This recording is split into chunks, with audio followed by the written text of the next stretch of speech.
So నమస్తే అండి. మనం ఈరోజు ఇండస్ట్రియల్ సీడ్స్ కంపెనీ వారి టమోటా ఫీల్డ్ అయితే చూడడానికి వచ్చాము. నమస్తేనా? నమస్తే సార్. మీ పేరు? మధుసూదన్ రెడ్డి సార్. మధుసూదన్ రెడ్డి. ఇతని పేరేమి? Suvidha sir. Suvidha. Industrial seeds company Suvidha ఇచ్చినావు. సువిధ. ఎన్ని కోతలు పడినాయన్న ఇవి? 10 కోతలు సార్. 10 కోతలు పడినాయా? ఓ చూపి, కాయలు చూపి రైతులకి. కోతకు వచ్చేసి 120 నుంచి 160 బాక్సుల దాకా దిగింది సార్.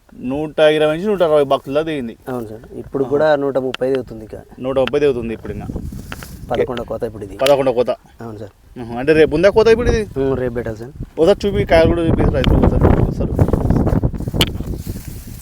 ఈ విధంగా ఉంది కదా? అవును సార్.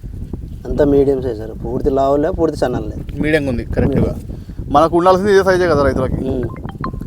తెగులు ఎట్లున్నాయంటారు దీంట్లో? తెగులు ఏం పెద్దగా లేదు సార్. తెగులు ఏం పెద్ద లేదు.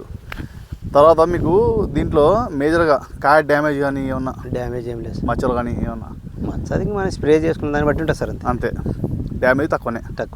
రైతులు ఇతనం వేసుకోవచ్చు అంటావా? వేసుకోవచ్చు. ఇతనం పేరు రేపు Suvidha sir. Suvidha. Industrial seeds company Suvidha. 10 కోతలు అయిపోయినాయి. రేపు 11వ కోత ఉంది. అవును సార్. ఇంకా ఈ సైజు చూడండి. 1.5 ఎకరం వచ్చేసి. ఎకరన్నర పొలం.